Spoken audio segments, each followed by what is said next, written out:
À tous, bienvenue, mesdames, messieurs, qui pour présider aux destinées des États-Unis à compter du 20 janvier prochain. Depuis le 7 novembre, à l'issue d'une élection faite de spectacles pour le moins désolant, presque à l'africaine, accusation de fraude, de bulletins supposés falsifiés, de corruption et de fake news, le monde entier aura été situé. Trump devra faire ses adieux à la Maison-Blanche suite à un vote dont il continue, hélas, de contester les résultats. Lâchera-t-il du lest avant la passation de charge? Rien n'est moins sûr. Résultat des élections présidentielles aux États-Unis. Quelles leçons possibles pour le Bénin qui s'apprête pour les prochaines joutes électorales. Regard croisé, mesdames, messieurs, de deux universitaires, dont un avocat au barreau du Bénin, est déjà sur ce plateau en notre compagnie, Dr Paul-Marie Ouissou, enseignant-chercheur, il est théoricien de la gouvernance d'État. Dr Paul-Marie Ouissou, bonjour à vous. Bonjour Joël, merci. Ça fait un bon moment. Oui, ça fait un moment. Bonjour aux téléspectateurs. Et vous répondre à leur façon. Comme je l'annonçais, en face de vous, un autre universitaire, professeur Georges Banabé Gbagbo, ancien douanier de la FADEPS. Il est avocat au barreau du Bénin. Monsieur Georges Banabé Gbagbo, bonjour. Bonjour Monsieur Litondi, bonjour Monsieur Ouissou, bonjour chers téléspectateurs. Et vous répondre à leur façon. Bien aimable à vous, la disponibilité. Élection présidentielle 2020 aux États-Unis, exceptionnelle dit-on. Elles auront été presque à l'image de celles des républiques bananières. Accusation d'abus de pouvoir en pleine période électorale, fraude, fake news, contestation des résultats, appel à peine voilé à la pression de la rue. En tout cas, 2020, on aura tout vu au pays de l'oncle Sam. Presque tout y était, mesdames, messieurs. Le pays de grande démocratie, lui, aura été le grand absent. Oui, Paul-Marie Ouissou, comment avez-vous vécu ces grands moments et surtout d'après résultats? Ben, écoutez, moi, je l'ai vécu avec plaisir. Ça fait la 4e élection présidentielle que je suis aux États-Unis. Je l'ai suivi de bout en bout, comme les autres aussi, puisque, bon, moi, j'ai la chance de comprendre l'anglais, donc tous les discours des candidats, tout ce qui se fait, tous les débats à la télé, donc j'ai suivi et moi, je me réjouis plutôt. Puisque je vous avais dit un jour, je pense l'avoir dit une fois ici, que en fait, on parle souvent de grandes démocraties, de pays développés. Mais pour ce qui est de la démocratie, il faut reconnaître que les États-Unis, c'est un pays très riche, pays développé. Mais pour ce qui est de la démocratie, elle n'est pas au-dessus de ce que nous connaissons au Bénin ici ou en Afrique.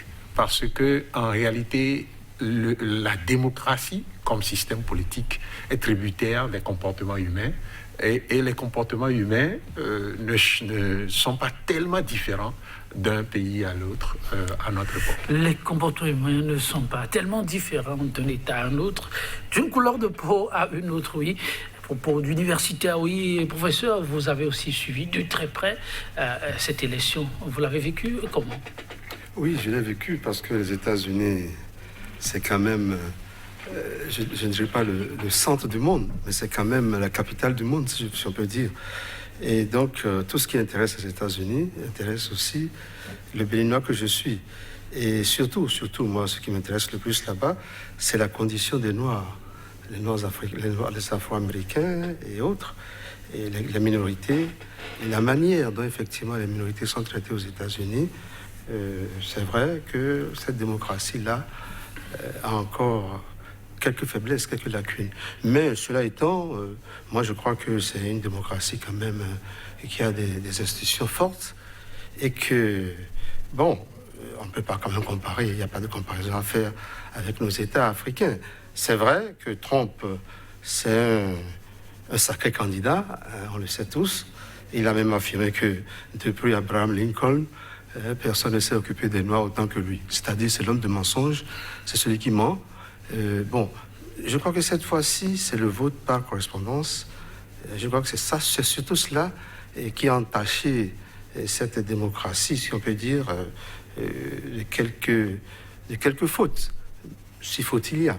Donc, je crois que, ma foi, Nous avons des leçons, effectivement, nous aussi, le Bénin a des leçons à prendre, parce que j'ai passé aux États-Unis, et dire, ma foi, que nous sommes les mêmes, comparer ce qui se passe, la démocratie américaine à la démocratie, aux démocraties africaines, je crois qu'il y a un grand pas. Il y a un grand fossé. Un grand fossé. Qu'il ne faut pas franchir. Ok, chaque jour reste un apprentissage, mesdames, messieurs.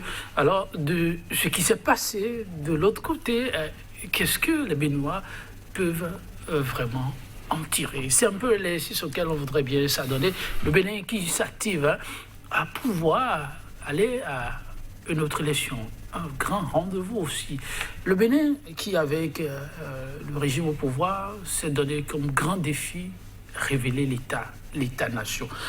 Professeur Paul-Marie Wissou, à un grand carrefour comme celui-là, et quand on se mire dans ce qui s'est passé, si vous devez commencer graduellement par apprécier ce qui pourrait être perçu comme gain ou pas, par quel bout vous allez commencer?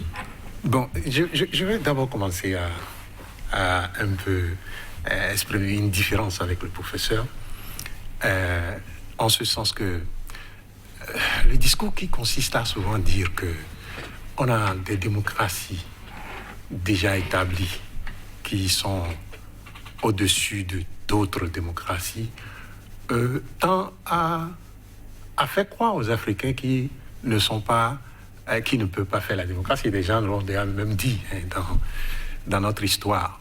Je ne crois pas du tout à cela. Vous savez, moi, comme je vous l'ai dit, ça fait maintenant 2 ans que je suis Trump, le président Trump. Tout ce qu'il fait, au jour le jour, tout ce qu'il dit et tout ce que les autres disent pour contrer ce qu'il dit, ça fait déjà 2 ans que je le suis tous les jours. Et je peux vous l'affirmer.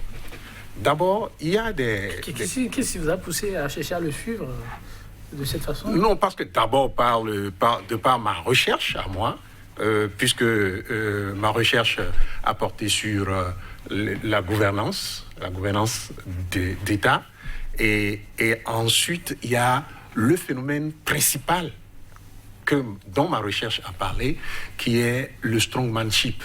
Le strongmanship, c'est l'homme fort, quoi, en fait. Si on doit dire ça en français, c'est l'homme fort. Et l'homme fort, c'est en fait le phénomène, dans tous les pays, le système démocratique. D'abord, il faut faire une précision. Et les gens parlent souvent de démocratie européenne. Elle n'existe pas. Les gens parlent de démocratie africaine. Elle n'existe pas. Il n'y a pas de démocratie européenne, il n'y a pas de démocratie africaine. Il y a des démocraties dans chaque pays. Il y a un idéal qu'on appelle démocratie. Maintenant, chaque pays intègre cet idéal-là dans sa culture et la vie selon sa culture. Ainsi, vous ne verrez pas la démocratie française ne peut jamais ressembler à la démocratie britannique, jamais à la démocratie allemande. Nous venons ainsi de aux suite. spécificités, Bon. spécificités pour parler du Bénin, alors. Voilà, donc je voulais qu'on fasse cette précision parce que c'est très important Tout à de fait, je suis comprendre. d'accord avec vous. Alors, suivre Trump, c'est suivre un phénomène. Et c'est ce phénomène qui est commun partout, dans tous les pays. Okay, c'est le phénomène de l'homme fort. Vous vous rappelez, on dit l'homme fort du Bénin, l'homme fort du Mali, l'homme fort de ci, l'homme fort de ça. L'homme fort, c'est ça qui est le problème de tous les systèmes politiques au monde. Tous les systèmes politiques. Il se fait que le système américain s'est vu face à ce phénomène de l'homme fort et a pu résister en raison de la force de ces institutions. Et quand on parle d'institutions ici, il faut voir plutôt la croyance que les personnes qui animent les institutions ont, la foi qu'ils ont, les idéologies qu'ils ont, et la force de ces idéologies, c'est ça qui fait que lorsque vous avez face à un système démocratique comme celui des États-Unis, un homme fort comme Trump, l'homme fort Trump a bien voulu faire bouger les lignes et aller dans des directions qui pourraient être des directions que nous suivons souvent en Afrique, mais il n'a pas pu. Le problème est donc qu'il a vu face à lui donc, des institutions qui constituent des blocages. Alors que dans nos pays, dans les pays africains surtout, je vais dire, vous voyez, c'est comme s'il n'y a aucun frein à l'homme fort. Aucun frein. L'homme fort, quand il décide d'avancer, il avance et il n'y a pas de freins, je veux dire, idéologiques, des freins institutionnels pour bloquer ces avancées. Et c'est ça qui fait que souvent nos démocraties, en réalité, sont un peu en arrière par rapport à une démocratie comme celle des États-Unis. Sinon, moi, je n'ai pas vu, j'ai pas encore vu une démocratie extraordinaire qui soit au-dessus de ce que nous vivons ici. Il y a beaucoup de paramètres qui se ressemblent. Et parmi ces paramètres, nous allons en parler tout au long de cette émission. Professeur Gbagbo. Oui, je crois que la démocratie, je donne la définition la plus simple possible, celle d'ailleurs d'Abraham Lincoln, dont je viens de parler tout à l'heure. C'est le gouvernement du peuple, par le peuple et pour le peuple. C'est d'abord ça. Maintenant, il y a des régimes. Il y a un régime présidentiel, comme aux États-Unis, régime semi-présidentiel, comme peut-être en France, et des régimes parlementaires. Alors, c'est peut-être cela qui distingue certaines démocraties d'autres. Mais en gros, ce qui compte, c'est la satisfaction du plus grand nombre, la satisfaction du peuple. Et je l'ai dit tout à l'heure, moi, mon problème aux États-Unis, c'est les minorités. C'est le problème des Noirs, c'est le problème des Indiens. Et d'ailleurs, lorsque vous lisez déjà de la démocratie en Amérique de Tocqueville, vous verrez déjà que ce sont les lacunes déjà que Tocqueville a mis en place pour dire, voilà, les Américains nous donnent beaucoup de leçons de démocratie. Par exemple, la solidarité en Amérique, ça n'a rien à voir avec la solidarité dans les autres pays du monde. Alors, donc, chaque pays, effectivement, élabore sa démocratie, élabore son régime, mais au-delà de tout, ce qui compte, c'est la satisfaction du plus grand nombre. C'est-à-dire, gouvernement du peuple, par le peuple et pour le peuple. Et les institutions sont mises en place pour cela, pour que le plus grand nombre, n'est-ce pas, que ce soit le Sénat, le Congrès, les élections, tout cela est fait pour que la population, le plus grand nombre d'Américains ou de Béninois ou autres, n'est-ce pas, soit satisfait. Alors, est-ce que c'est ce que nous avons en Afrique? Alors, quand on me dit que les démocraties sont toutes les mêmes, je dirais non. Je dirais non. Lorsque, évidemment, les Russes entendent parler de démocratie populaire, lorsque je vois la fille de Staline, n'est-ce pas, qui se retrouve aux États-Unis et qui se plaît mieux aux États-Unis qu'en Union soviétique, je vois que les démocraties ne sont pas les mêmes. Alors, ainsi de suite.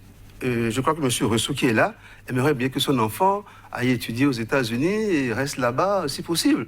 Enfin, il y a beaucoup de gens quand même ici qui préfèrent la vie qui se passe aux États-Unis parce que, en fait, le plus grand nombre, n'est-ce pas, trouve satisfaction économique, sociale, tout ce que vous voulez.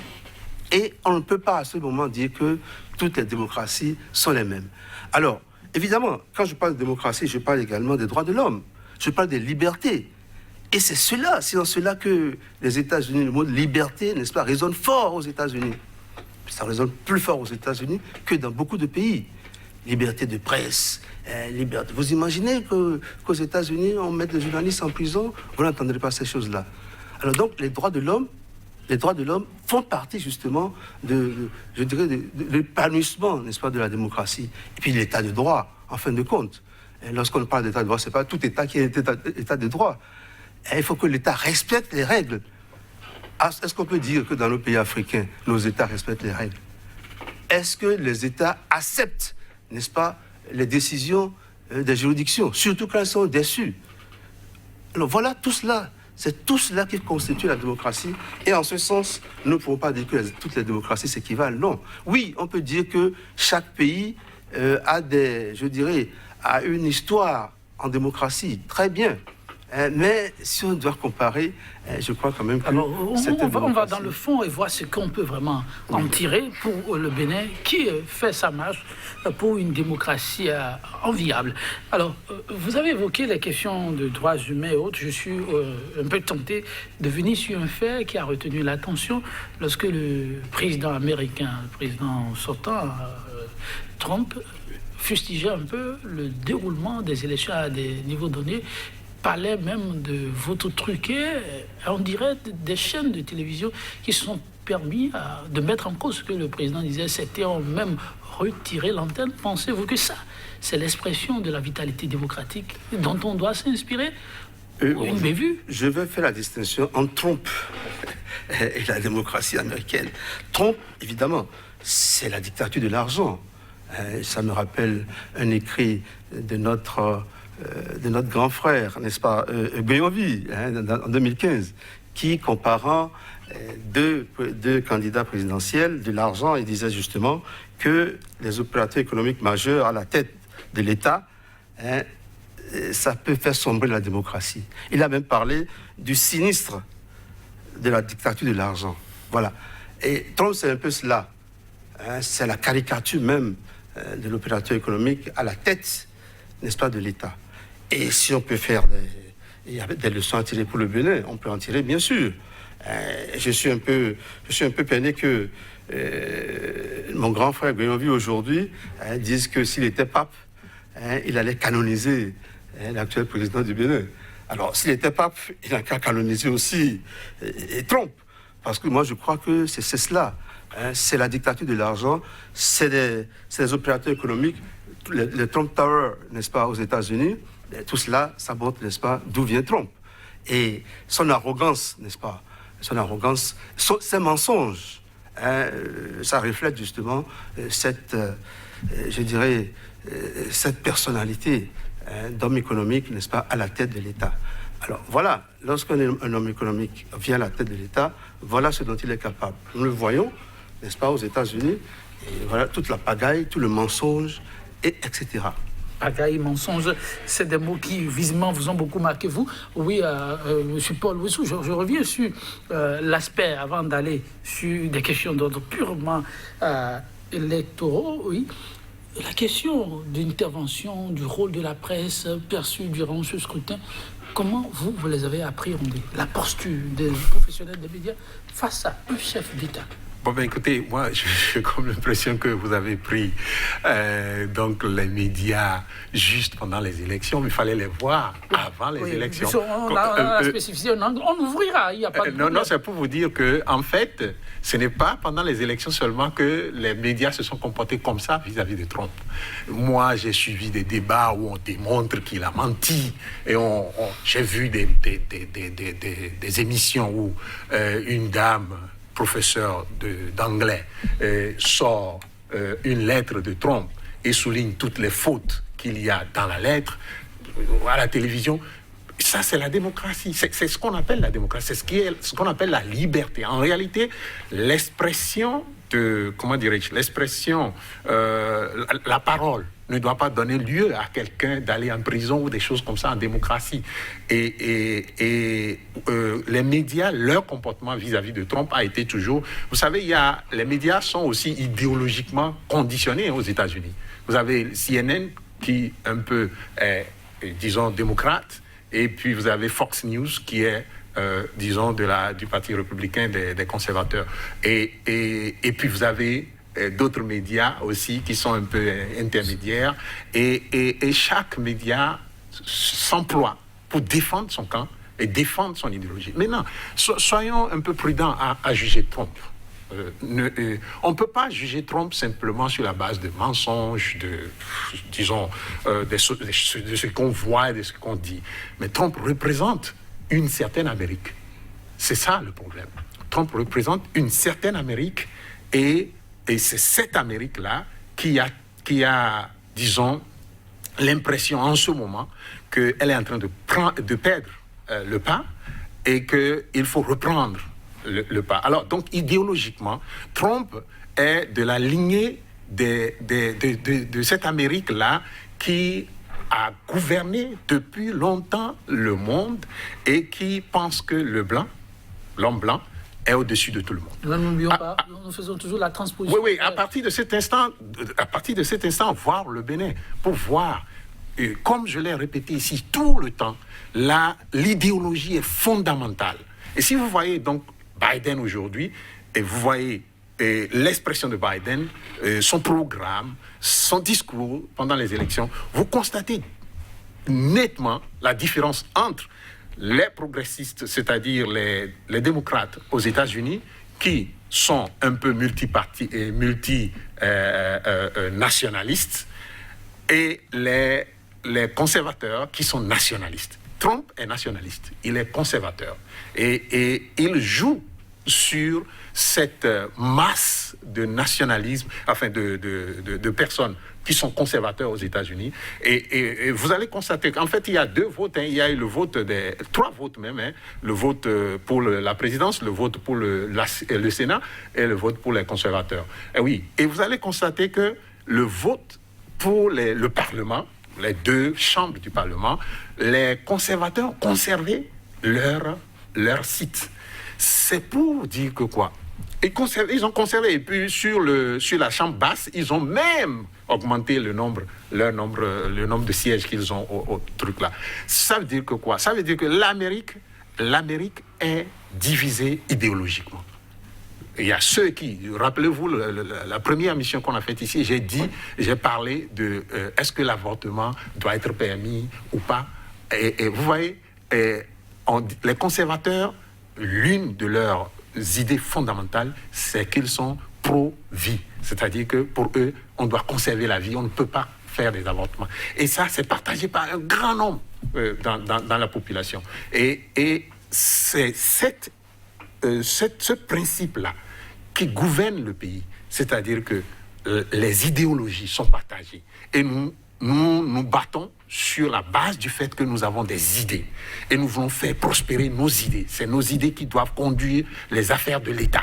C'est ça qui, me semble-t-il, doit inspirer la classe politique au Bénin et doit inspirer aussi, oui, la classe politique, parce que c'est elle qui a la responsabilité d'éduquer la masse populaire à adopter une façon de voir le monde.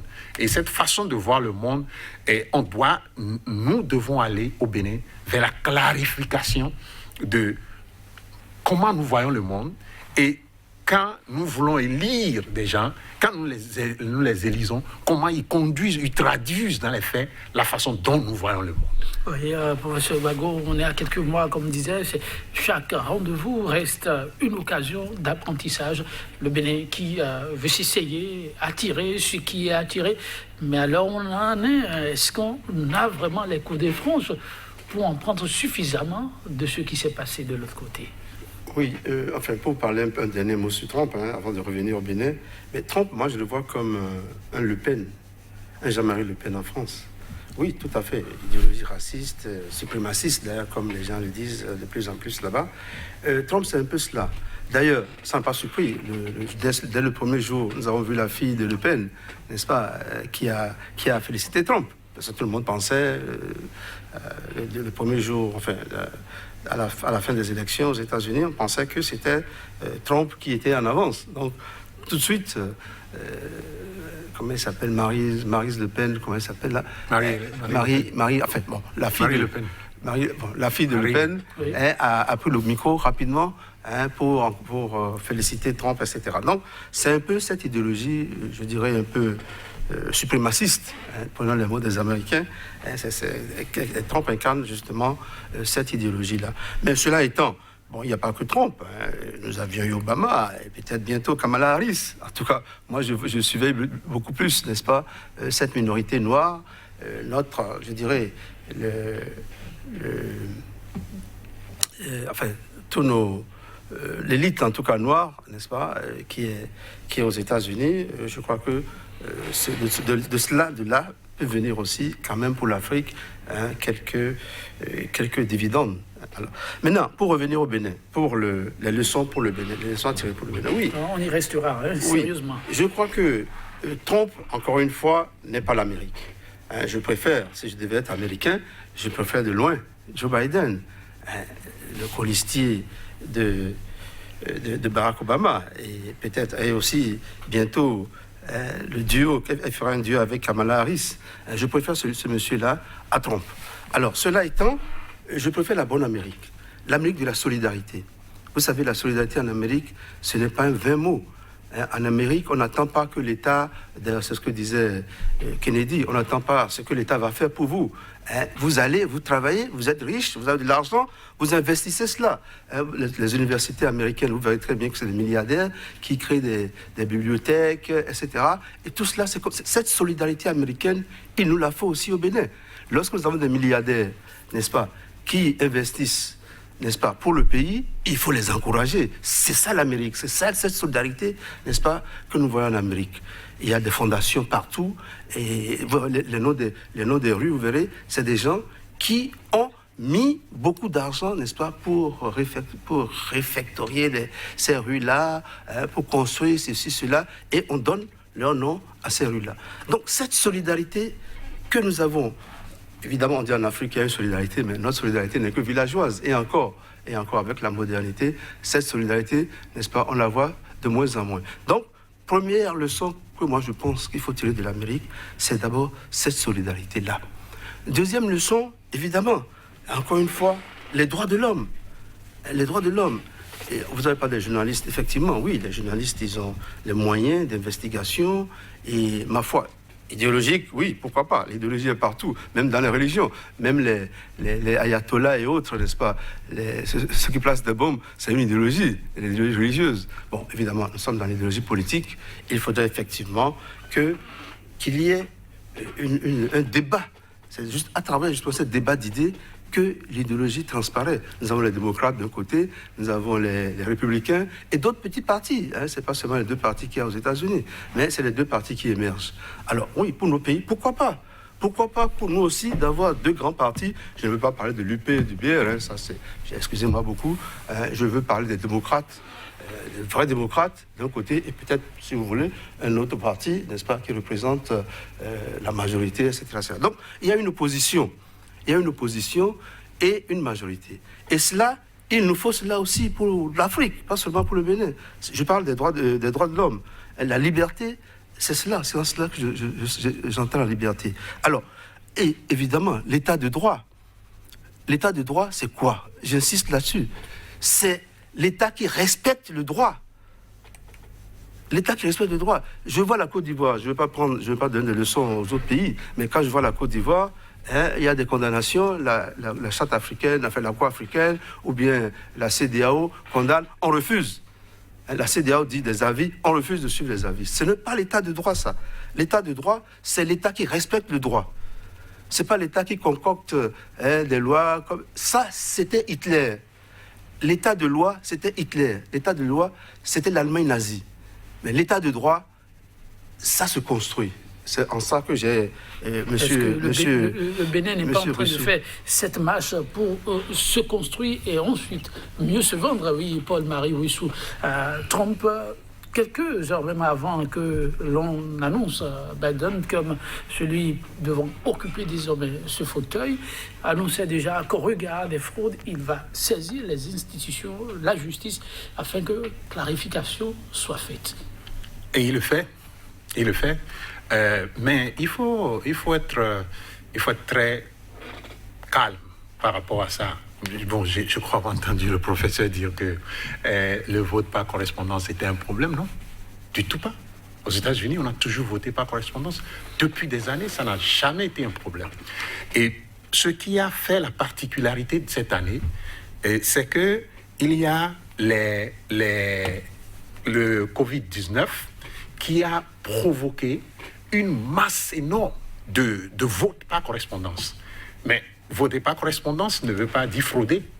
Maintenant, Trump, lui, il a appelé tout le temps ses partisans à ne pas voter par correspondance et à aller voter le jour des élections. Alors, quand on vote le jour des élections et que les premiers résultats qui sortent des urnes, ces premiers résultats le donnent en avance. Et il commence à appeler à ne pas regarder, à ne plus compter le reste du vote. C'est pour cela que, justement, pour moi, ce qui est important et dont on doit tenir compte, c'est les institutions. C'est les institutions. Ce qui fait que, quand je parlais d'hommes forts, en réalité.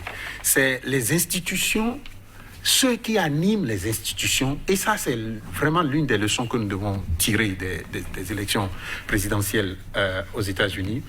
Ceux qui animent les institutions, surtout pendant les élections présidentielles, doivent faire preuve de détachement et de probité extrême pour ne regarder que l'État, ne regarder que leur loyauté par rapport à la nation, leur loyauté par rapport à l'avenir de ce pays et ne pas être au service d'individus, parce que les individus vont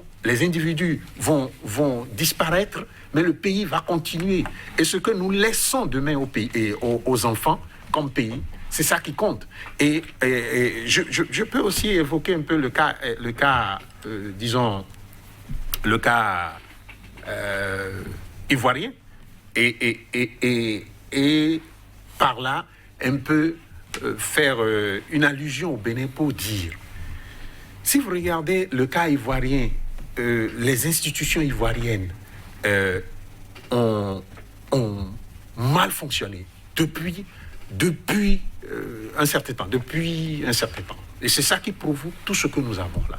Je prends un cas spécifique, la Cour constitutionnelle, le Conseil constitutionnel. On ne fera pas de spécificité. Avez-vous l'impression, que les institutions, puisque là vous dites que si on en est là, c'est que les institutions, à un moment donné, ont mal fonctionné. Avez-vous l'impression qu'au Bénin, on est sur 100% Bénin, là, ça fonctionne déjà bien et ça augure d'un lendemain bien meilleur? Non, mais justement, c'est pour cela que je parle des institutions au Bénin. Il faut que vraiment on fasse table rase du passé au Bénin. Table rase du passé, c'est-à-dire ce qui s'est passé pendant les élections législatives, où une institution juge des fautes mineures et des fautes graves, alors que ce n'est pas de son ressort de juger des fautes, de la qualité des fautes. Il ne faut pas du tout qu'on ait ça en 2021. C'est très important et c'est de ça qu'il s'agit. Parce que, imaginez-vous, Trump, depuis qu'il dit qu'il y a fraude, envoie tout le temps des recours. Mais tous les recours sont rejetés. Et ce pas les mêmes institutions et pas parfois même les juges que lui-même a nommés. Parce que les gens disent qu'il n'y a pas de preuves, simplement. Mais c'est simplement d'observer que Trump, qui a tout le système politique, tout le pouvoir d'État en main, c'est lui qui se plaint de fraude. Et non ceux qui n'ont pas le pouvoir d'État en main. C'est pour dire que... Spécificité? Oui, non, c'est simplement vous dire que lorsque les institutions fonctionnent de façon indépendante, de façon à ne regarder que le bien collectif, eh bien, chaque acteur se trouve dans son rôle et joue son rôle normalement. Alors, oui. Donc ce que nous devons demander, c'est que, comme jusque-là, moi j'ai toujours dit que le président de la République ne s'est pas encore prononcé et qu'il n'est pas encore candidat à mon sens. Mais ce que nous devons demander, c'est qu'à partir du moment où nous avons des camps qui doivent aller aux élections, que chaque institution regarde la nation et ne regarde pas les intérêts que, les institutions, les individus qui animent les institutions, regardent la nation et l'intérêt de la nation, demain, ce que la nation va être. Parce que si nous ne faisons pas bien, je vous avais dit que la Côte d'Ivoire ne retrouvera pas de sitôt la paix. Vous voyez, on est encore parti pour longtemps avec la Côte d'Ivoire. Il ne faut pas qu'on en arrive là. Et ça dépend simplement de ce que chacun joue son rôle en regardant la nation et l'intérêt supérieur de la nation. Les institutions, maillon essentiel durant ces élections, oui, professeur Gbagbo, pensez-vous que là, c'est plutôt un appel? Est-ce que c'est un appel recevable? Mais Barack Obama nous a déjà dit que ce qu'il nous faut, ce n'est pas des hommes forts, mais que ce sont des institutions fortes. Et que nous prenons le temps, n'est-ce pas, effectivement, de bâtir des vraies institutions. Alors, la Cour constitutionnelle, la Sénat, etc., toutes ces choses-là, est-ce que ce sont des institutions fortes? Est-ce que c'est les hommes qu'il faut pour faire mouvoir ces institutions-là? Je ne crois pas. Je crois que si effectivement nous avons des institutions fortes, on se passerait très bien de tel ou tel autre. Alors, je vais parler du parrainage. Avant d'en arriver là, votre vis-à-vis ne se pose plus de questions de savoir si c'est des hommes forts qu'on a ou pas, mais il interpelle la conscience individuelle au niveau de chacune des institutions.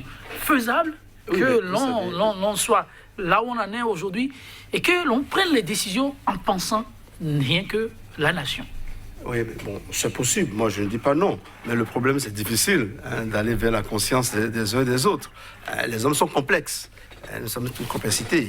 Il y a tel que je connais aujourd'hui, demain, il y a la tête d'un truc là, je ne le reconnais plus. Donc, cette affaire de conscience, je crois que c'est bien, hein, mais on ne faut pas se fier, n'est-ce pas, à la conscience. Il faut se fier beaucoup plus, n'est-ce pas, à la construction des institutions qui feront que même après nous, ces institutions survivront. C'est ça une institution. C'est quelque chose qu'on crée, n'est-ce pas, pour survivre, n'est-ce pas, à nous humains.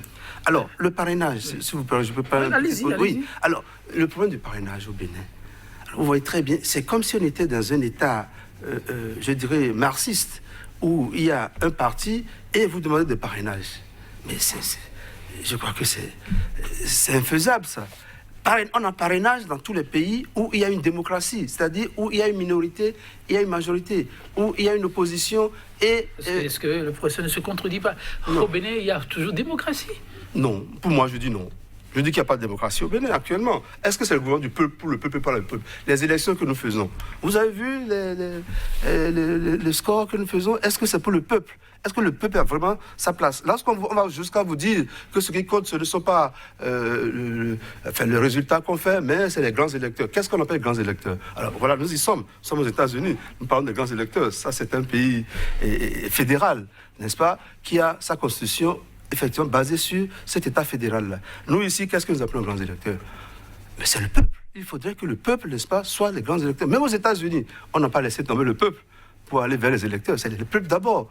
Est-ce que notre démocratie est fondée sur la grande masse des Béninois? Est-ce que les Béninois, n'est-ce pas, trouvent satisfaction? Non, on le voit, les élections. Bientôt, ils auront des élections. On ne sait même pas. Les Béninois qui, vous excusez, ont martelé Patrice Talon. Je ne sais pas, il faut compléter la phrase. Non, mais ça, c'est l'idéologie dont parle peut-être M. Ressou. Ça, c'est une idéologie que les hommes concoctent. Non, dans la réalité est là. Ceux qui disent là, bon, c'est au marché, c'est bien de voir son président. Vous savez, nous sommes dans une culture où, bon, le chef est quand même adulé, applaudi, mais ça ne veut pas dire qu'on l'aime vraiment. Pour 2021, oui. Qui est si proche? Que faudra-t-il faire si vous parler d'institutions à revisiter, alors que le temps n'est plus à cela? Évidemment. Nous sommes à quelques minutes, je ne veux pas dire à quelques mois, n'est-ce pas, d'une élection majeure au Bénin, et nous voyons déjà la situation est chrysogène. Actuellement? Oui, mais évidemment, le contexte, si nous commençons par les élections législatives, communales et maintenant présidentielles, c'est un tout. Il ne faut pas penser que l'élection présidentielle sera... on va la détacher des autres. Non, c'est un tout. Et donc, si vous dites que les gens, par exemple, au marché, acclament, c'est peut-être parce qu'ils ont peur aussi. Les gens ont peur qu'on tire sur eux. On n'acclame pas peur. Ça a toujours été par conviction. Vous savez, le peuple est comme ça. Le peuple ne peut pas se baser sur l'État. L'esprit du peuple pour penser que dans les urnes, ça va être la même chose. Non, il ne faut pas qu'on se trompe. Donc, en tout cas, ce que je dis, moi, c'est déjà le parrainage, par exemple. Voilà quelque chose qui est chrysogène. Nous ne pouvons pas avoir un parrainage dans un État où on n'a pas d'opposition.